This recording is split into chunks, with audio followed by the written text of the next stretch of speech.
Beleza? São Paulo vai demitir mais funcionários e jogadores no fim da temporada.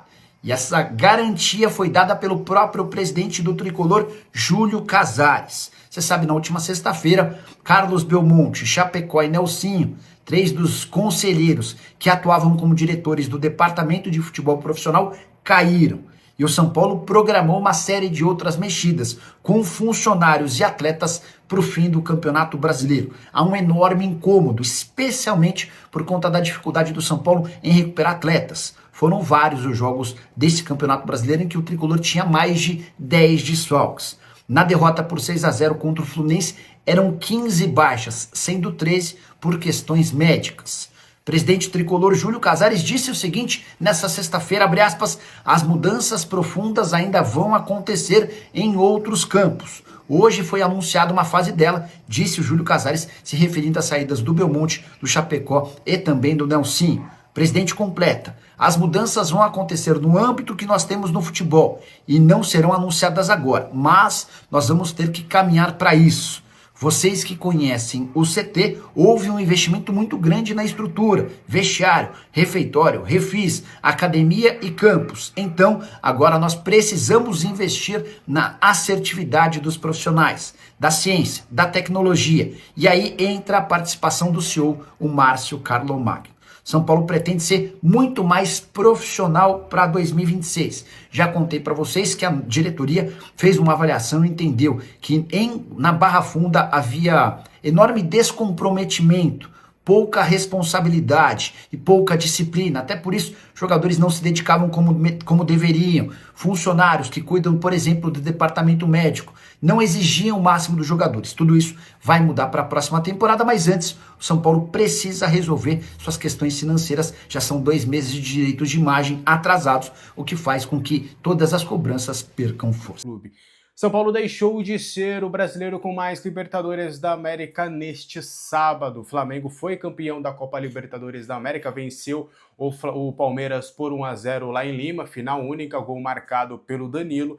E aí agora o São Paulo está como o segundo time com mais Libertadores. O cômico, trágico dessa questão é que em 2005, que foi onde o São Paulo terminou a sua saga de Libertadores da América, em 20 anos, o São Paulo parecia, que era factível conquistar mais uma vez a competição continental. Inclusive em 2006 acabou indo para a final, perdeu para o Internacional, só que desde então não consegue aí ter uma sequência importante, tanto é que não vai para uma final desde 2006. Então, São Paulo aí que infelizmente na principal competição que eu cresci sabendo que o São Paulo era o casca-grossa, que era o dominante naquela competição, infelizmente, eu, por exemplo, ainda não tive uma oportunidade de ver uma final de Libertadores no estádio, por exemplo. Porque em 2005 eu era criança, eu sou São Paulino solitário, eu que estou construindo agora uma família de São Paulinos, eu sou São Paulino solitário, não foi algo hereditário, então, triste, Acho que até o meu sentimento, que eu gostaria muito de saber qual foi o seu sentimento com esse título do Flamengo, eu não consegui nem zoar palmeirense, eu não consegui nem, fazer meme, fazer uma zoeira assim, porque acho que o nosso momento é tão ruim, é tão doloroso ver o São Paulo largado dessa situação que não dá nem vontade de zoar rivais. Mas eu sei que tem alguns que aproveitaram para fazer essa zoação. Quero saber de você aí, o que você acha de tudo isso, São Paulo que agora... Além de tudo, acho que o mais desesperador é que, beleza, o Flamengo conquistou, é o tetracampeão da Libertadores. Eu não vejo uma expectativa razoável, um projeto razoável para que o São Paulo, quem sabe, alcance agora o Flamengo nessa questão do tetracampeonato. Vai ficar difícil, mas enfim, quero saber de você a sua opinião nos comentários. O Internacional, próximo adversário do São Paulo Futebol Clube, teve uma mudança geral, rapaz. O Inter anunciou a demissão do técnico Ramon Dias, aquele ex-Corinthians e Vasco, neste sábado. O Inter que entrou na zona de rebaixamento com a vitória sobre o Mirassol, então o Inter está pressionadíssimo. E faltando 2 jogos, eles foram recorrer a Abel Braga, grande ídolo do Internacional, ídolo também do Fluminense, com passagem no Flamengo, é um técnico que tem estofo, mas que já não vinha trabalhando há um bom tempo, Ele tinha deixado de ser treinador há um bom tempo já. E olha para essa partida aí contra o São Paulo, aqui não vai ser no estádio do Morumbi, quem dera, lá na Vila Belmiro, o Internacional vai tentar apelar aí pro Abel Braga, que é o grande ídolo da equipe, que é o paizão Abel, para tentar conquistar pontos e fugir aí da degola, mais uma vez o Internacional que já foi rebaixado na sua história. E aí agora eu vou fazer um desabafo. O Abel Braga, ele era o técnico do Internacional lá em 2006, quando tiraram o título, o quarto título do São Paulo da Copa Libertadores da América. O Abel Braga era o mesmo técnico em 2021, daquele fatídico 5-1 com o Yuri Alberto virando até o rosto. Meu irmão, eu acho que o mínimo que a gente tem que fazer, com todo respeito aos amigos colorados, mas futebol tem dessas rivalidades. São Paulo tem que dar uma ajudada ali no Internacional, uma afundada no Internacional, né? Vamos dar um troquinho, por mais que não seja um título, uma humilhação grande, mas pelo menos dali dar o troco no Internacional, vencer os caras e deixar a situação para eles bem precária ali, visando a última rodada do Campeonato Brasileiro. O problema é que a gente mal tem jogador disponível e o clima lá também já não tá nos melhores. Mas, olha, eu além de tudo, além de ser uma vitória do São Paulo, caso o São Paulo vença, eu ficarei com um gostinho de felicidade um pouquinho maior por dar esse troquinho pro Internacional que é uma pedra no nosso sapato. Lembro também de 2010, né, também do D'Alessandro. Eu sempre brinco que o Rafael Sobis é um dos maiores vilões para mim da minha infância. Lex Luthor, Coringa, o Dr. Octopus, nada disso. Eles fizeram parte da minha infância. Mas o principal vilão da minha infância era Rafael Sobis, cara. Era tenebroso, assim. Falava assim, qualquer coisa do Sobis do Internacional para mim era difícil. É um cara que eu ainda não tive o prazer de conhecer pessoalmente, mas para relatar essa história, para fazer, entre aspas, as pazes, ele nem me conhece, mas para eu fazer essas pazes comigo mesmo, com ele, porque foi um cara que, rapaz, que inclusive eu queria que muito que tivesse vestido a camisa do São Paulo, acho que se daria muito bem com a camisa tricolor, mas infelizmente ele acabou não jogando no São Paulo, ele acabou sendo uma pedra no nosso sapato aí. Então, meu irmão, são 3 motivos pro São Paulo ter a oportunidade de afundar o Inter e decretar aí, quem sabe, o rebaixamento ou complicar bastante as coisas lá pros nossos amigos colorados. Concorda comigo nessa? Quero saber a sua opinião aqui nos comentários. Tem mais 2 informações, agora a gente vai trazer apurações referentes ali a algumas situações do São Paulo. O elenco do São Paulo, em um primeiro momento, reprova a nova diretoria. Vamos explicar alguns detalhes, alguns acontecimentos que embasam isso que a gente ouviu de diversas pessoas da parte dos atletas. São 2 casos principais que causaram, eu não diria uma revolta, mas um certo incômodo e que neste momento há essa reprovação, que a transição não tem sido bem feita. Até pude conversar com uma pessoa, ela até me confidenciou que está parecido até com o que aconteceu na transição de Diniz, né, daquela gestão do Leco para o Casares, que aquela transição foi muito mal feita na visão desta pessoa e que está acontecendo algo bem parecido neste momento. Depois, Carlos Belmonte conseguiu ali chamar os atletas para si e construir uma boa relação. Pode ser que isso aconteça com Rui Costa e Carlos Magno, mas que neste momento não tem sido bem visto essa intervenção, essa transição não está sendo bem feita do ponto de vista dos atletas, tá? São 2 cenários. O primeiro, mais recente, foi essa rebatida do Rui Costa referente à entrevista do Luiz Gustavo. Para vocês terem uma noção, tá? Se fosse, e aqui não é uma defesa ao Belmonte, porque ele também tem os seus inúmeros defeitos como diretor de futebol. Eu estou trazendo a visão dessas pessoas com que a gente conversou. Estou sendo um interlocutor aqui neste momento. Na visão dos caras, o Belmonte, ele iria defender, ele iria respeitar o Luiz Gustavo, ele ia falar, não, o Luiz Gustavo tem razão, a gente precisa... Ele ia dar uma forma de blindar o Luiz Gustavo e ao mesmo tempo emitir a sua opinião. Só que a fala do Rui Costa foi visto como um confronto ao Luiz Gustavo e não algo agregador. E porque o Luiz Gustavo ele foi para o embate, só que a diretoria, ao invés de assumir esse meia-culpa e falar, pera, vamos entender o que o Luiz Gustavo está nos dizendo, e acho que ele tem razão, a gente vai precisar rever. Por mais que o Rui Costa tenha falado até essas palavras, a forma com que ele falou e algumas frases e palavras foi vista por algumas pessoas do elenco como algo combativo, não algo agregador, algo que o Belmonte sabia fazer com esse elenco. Outro fator importante foi na partida contra o Mirassol, depois da derrota, a postura e palavras do Márcio Calomagno pós a derrota, e ele tinha acabado de chegar praticamente para o elenco que não o conhecia, também desagradou alguns jogadores do São Paulo. Então, em um primeiro momento, Rui Costa e Márcio Calomagno, até por serem perfis diferentes e por serem pessoas diferentes dentro do grupo, não têm conseguido fazer essa transição de uma maneira que, digamos, tá, seja os atletas, abraçando a ideia dos caras.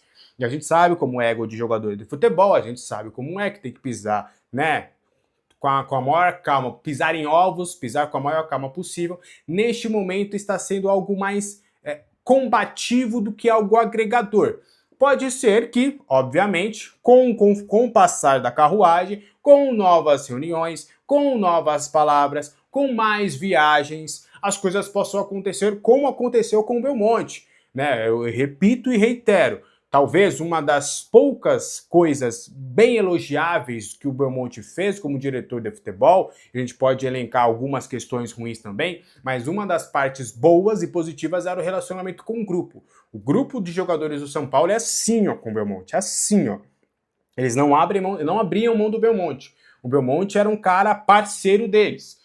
Então, o Rui Costa e o Márcio Calomagno não são neste momento, há uma reprovação pela postura deles, mas nada impede de que eles conquistem o elenco ou não conquiste, mas que consigam ao máximo manter ali algo positivo de chefe para liderados, até porque os dois acabam querendo ou não sendo chefes, Hernan Crespo, comissão técnica e também jogadores. Esse é o cenário que a gente tem hoje.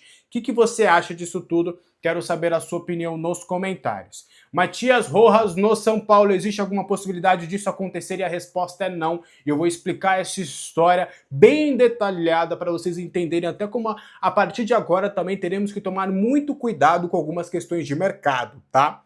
O Matias Rojas, ele tá livre no mercado. Ele passou lá no River Plate, foi para a MLS de novo, passou 2 clubes na MLS, tudo, e não tinha conseguido uma sequência. Livre no mercado, o staff do Matias Rojas começou ao quê? A trabalhar. O staff pegou o Matias Rojas e falou, vamos jogar você em algum clube.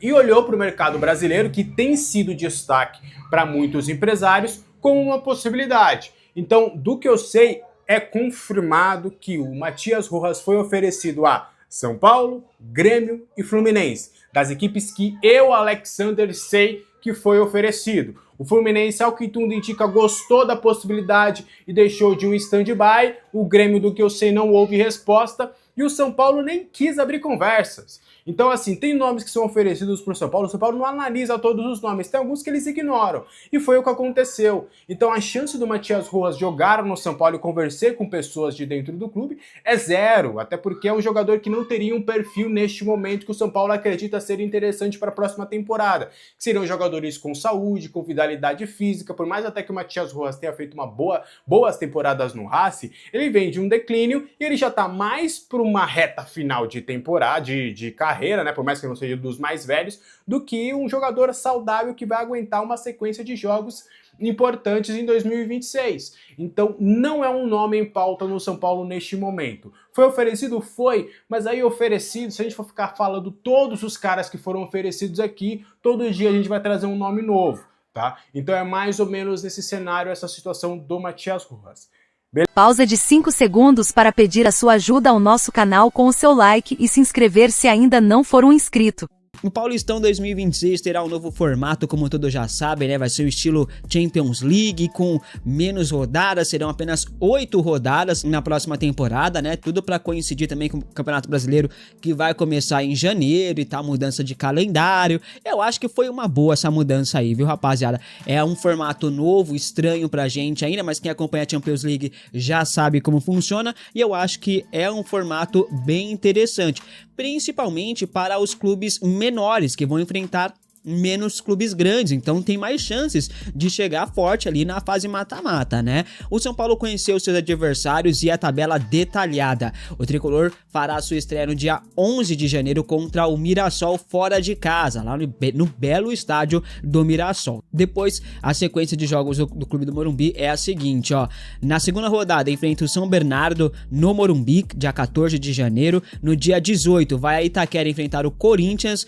No dia 21, enfrenta a Portuguesa em casa. No dia 25, enfrenta o Palmeiras no Allianz Parque, 2 clássicos já fora de casa. No dia 1 de fevereiro, enfrenta um Santos, dois clássicos seguidos então, né, rapaziada? Santos em casa. Depois enfrenta o Primavera também em casa, o caçulinha da competição, no dia 8 de fevereiro. E no dia 15, enfrenta a Ponte Preta fora de casa pela última rodada da fase de liga. Não é fase de grupos porque não tem mais grupos, é fase de liga, tá, rapaziada? Os 8 melhores colocados ali na tabela geral, porque agora é como se fosse a tabela do Campeonato Brasileiro, tá, rapaziada? Não tem grupo, não tem nada. É como se fosse um Brasileirão reduzido ali e os 8 melhores avançam para as quartas de final da competição.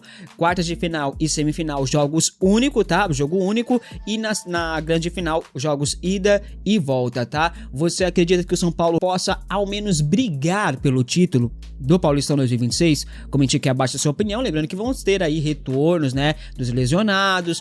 O Júlio Casares prometeu reforços e pá, né? Vamos ver que um trabalho bem avaliado internamente no São Paulo. A diretoria entende que as questões ali de lesões no elenco atrapalharam algo que poderia ser muito melhor. O entendimento é que se não tivesse tantas lesões, ou melhor, diante de tantas adversidades, lesões, etc., o trabalho é minimamente interessante, tá? E pode ser melhor ainda na próxima temporada, com o retorno de lesionados, reforços pontuais que chegarão na próxima janela de transferências, tá? O Crespo condicionou a sua permanência a uma suposta promessa da diretoria São Paulina, tá? Ele deu a entender que o Casares e a diretoria prometeram que até dezembro desse ano não teria dinheiro, mas que em janeiro poderia ter grana para investir em contratações. Na coletiva dessa semana, o Casares disse que estava ali atrás de investidores, né, de investimentos, na verdade. Sendo assim, dá para dizer que Crespo permanecerá no Clube do Morumbi. Inclusive, ele participa ativamente das reuniões que acontecem no CT da Barra Funda entre a diretoria e a comissão técnica de planejamento para a próxima temporada. Você é a favor da permanência de Hernan Crespo no São Paulo? Comente aqui abaixo a sua opinião. A goleada para o Fluminense ainda é assunto no São Paulo, né? Dessa vez foi a vez do Galvão Bueno opinar sobre o vexame, abre aspas. Goleada do Fluminense para cima do São Paulo, 6-0 follow baile. Poderia ter sido mais, segunda maior goleada do Brasileirão e a 8ª vitória seguida do Flu de Zubeldia como mandante. Já está em 5º. E o São Paulo? O que aconteceu? Um time apático, entregue ao Fluminense, uma página vergonhosa que não pode acontecer com um time com a grandeza do São Paulo. O que será que está acontecendo por lá? Fecha aspas, indagou, questionou o Galvão Bueno, né? E Galvão, todos nós queremos saber o que está acontecendo lá dentro do São Paulo, só que nós temos uma diretoria que não é transparente para com o seu torcedor, não é transparente nem para com os atletas deles, que dirá com o torcedor, né, rapaziada? Uma diretoria que não assume os próprios erros, nunca, não tem como dar certo, né? E o que parecia certo de uma hora para outra mudou tudo, viu? A permanência de Jandrei no Juventude para a próxima temporada não está mais garantida como antes. O Juventude queria a permanência do goleiro para 2026, estava nos planos e ele também queria ficar lá, mas isso estava condicionado à permanência do Juventude na Série A do Campeonato Brasileiro. Atualmente o Juventude está na 19ª colocação na tabela do Brasileirão com 34 pontos, matematicamente rebaixado para a Série B do ano que vem. Com isso, Jandrei deve voltar ao São Paulo na próxima temporada. O goleiro tem contrato com o Clube do Morumbi até o final do ano que vem. Mesmo que retorne, dificilmente ele vai ser reaproveitado aqui no São Paulo, tá? O Yang deve seguir como reserva imediato de Rafael, enquanto o João Pedro, hoje no Sub-20, deve ser o terceiro goleiro, já que o Leandro não vai renovar por decisão da diretoria São Paulina, tá, rapaziada? Você aceitaria ali a volta do Jandrei? Acha que ainda dá pra ele jogar pelo São Paulo? Comente aqui abaixo a sua opinião, lembrando que dificilmente ele vai jogar, né? Mas voltar, se reapresentar, ele vai. Agora resta saber se ele vai permanecer ou não. Dificilmente vai. A tendência é que ele busque um novo clube na próxima temporada. O Jandrei é fim de ciclo no São Paulo, não joga mais. Mas no Juventude dificilmente ficará também para jogar uma Série B, né? E o Diego Fernandes é um nome que ainda ronda o Morumbi. Ele não desistiu e tá insistindo no investimento no São Paulo, né? Insiste bastante. Eu já falei no canal principal sobre a tal surpresa, né? Que o Miller jogou pra galera, disse que o Diego Fernandes tinha prometido que teria uma surpresa em dezembro, no dia 16 e pá. No caso, já trouxe informação que será um jogo de ídolos do clube, que deve ser no estádio do Pacaembu, porque o Morumbi dificilmente vai liberar. Só que temos novidades em relação a isso que pode mudar tudo. Esse evento ali servirá para o Diego tornar público o seu grande plano bilionário, de acordo com o portal Avante Meu Tricolor, plano de investimento de R$1 bilhão no São Paulo. Claro, reunindo outros empresários são paulinos para investir como investidores ali. A ideia é usar esse evento para anunciar o plano e ganhar o apoio popular da torcida são paulina, tá? Isso acontece porque o Diego não empolgou os conselheiros naquela reunião no Clube Atlético Paulistano. Tem gente dizendo, inclusive, que o Diego é mais ali um aventureiro, que não sabe das coisas, não conhece nem o regimento interno do São Paulo, não conhece o estatuto. Só estão tirando onda do Diego, né, rapaziada? Até tranquilizaram o Casares e os seus aliados para que não se preocupassem com o Diego Fernandes, porque não daria em nada. Diego Fernandes então decidiu jogar pra galera, isso mesmo. Pelo que estou vendo ali, rapaziada, ele pode ganhar o apoio dos torcedores, mas de quem realmente manda no São Paulo, no caso os conselheiros, aí é bem complicado, né? O projeto dele é separar o social do futebol, algo que todo mundo queria muito no São Paulo há muito tempo, quer muito há muito tempo, os são paulinos de verdade, né? Porque os sócios mesmo, os conselheiros não querem isso, porque eles se beneficiam com isso, né? É 4 ingressos aí por jogo, é maravilhoso pra eles, é cadeirinha cativa lá, camarotezinho pra cá e por aí vai, né? Enfim, quem manda lá dentro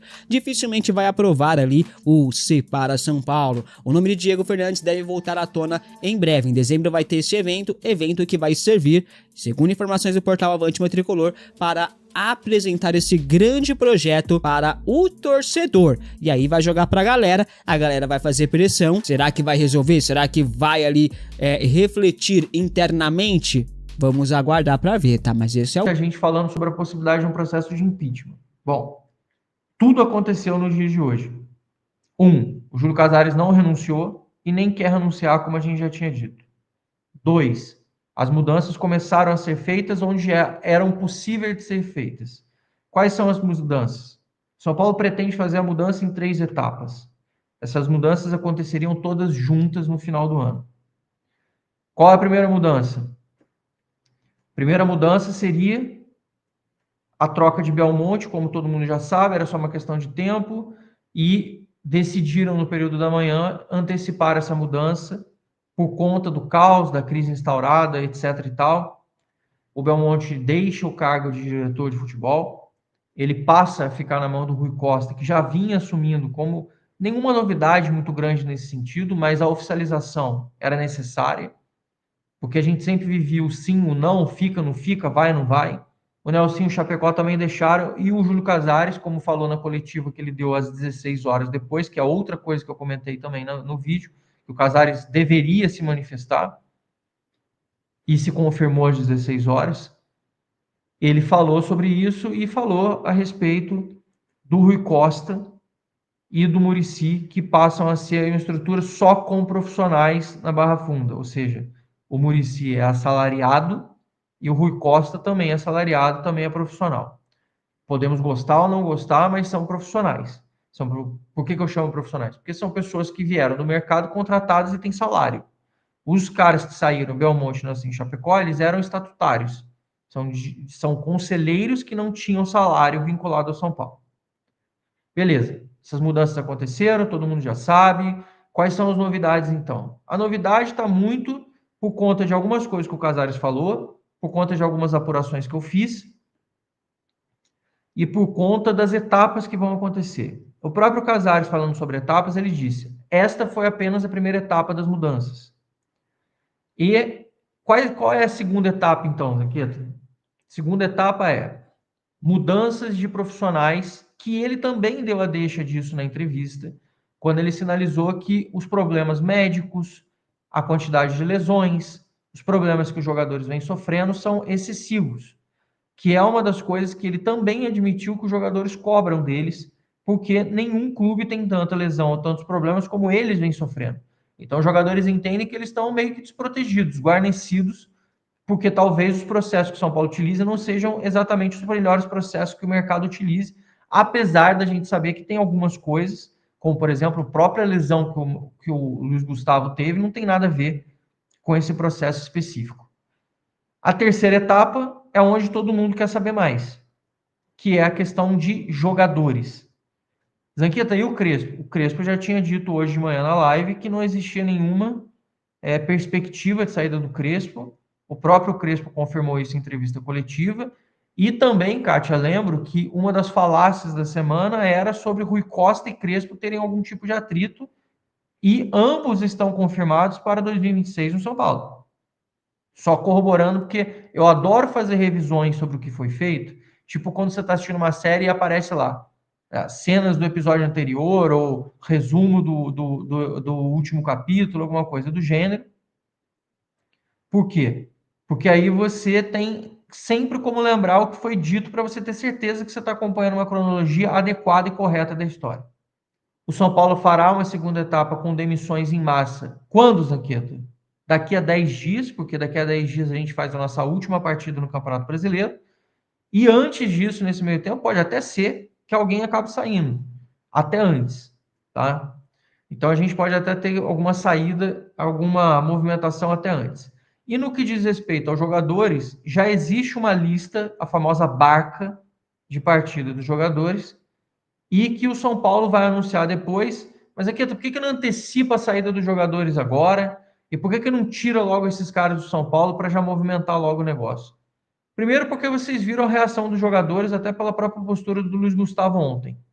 Não é uma postura muito boa, não foi uma postura muito legal dos próprios atletas. Eles estão reativos, os caras também estão com o nervo à flor da pele. E bem ou mal, amigos, a gente precisa dos jogadores para jogar. E a gente mal tem elenco disponível, como o Crespo gosta de usar, saudável a ponto de poder participar de uma partida de futebol. Então muita gente pergunta assim, mas aqui tem os nomes. Mas tem nome surpreendente no meio do que o São Paulo quer tirar? Aí eu vou falar para vocês o seguinte, porque não me autorizaram a dizer nome, mas o seguinte. Tem muito jogador que vence o contrato no final do ano que vem. E tem muito jogador que está falando assim, São Paulo, eu tenho proposta de time XYZ. A gente pode tentar fazer uma renovação do meu contrato por mais um ano, e aí o cara, obviamente, quer um aumento salarial, só que o cara já é daquela leva de jogadores mais veteranos, o cara já recebe, já tem um salário mais robusto. Aí você imagina o cara querendo um aumento de salário para entrar no último ano de contrato e o São Paulo fudido sem dinheiro e precisando que o cara desempenhe em campo e não que o cara venha pedir mais um aumento de salário. Aquela história, não é o jogador, é o agente, né? O agente faz esse papel.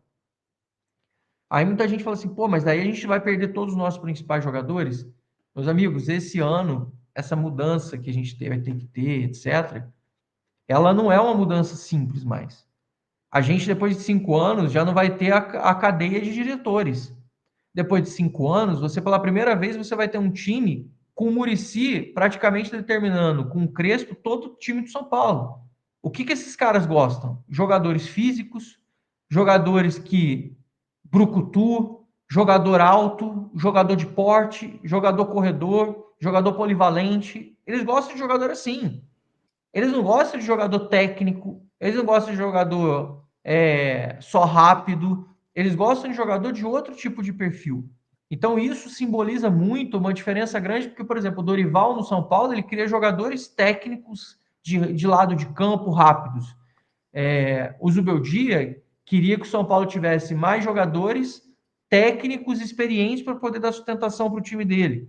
A gente vai entrar em 2026 com o Crespo querendo jogadores fortes, polivalentes e de combate.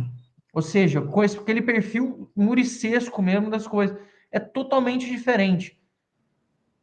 E jogadores mais jovens, jogadores como já foi dito, com mais saúde, com um perfil de idade entre 25 e 28 anos. Por quê? Porque são menos propensos a lesões, com histórico de lesão baixo, jogadores que têm histórico longo de muitas partidas jogadas, mal ficam fora por conta de algum tipo de desgaste. São jogadores que são bons de comportamento, bons de grupo, são salários que não são altos, são jogadores acessíveis e que vão vir para o São Paulo com muito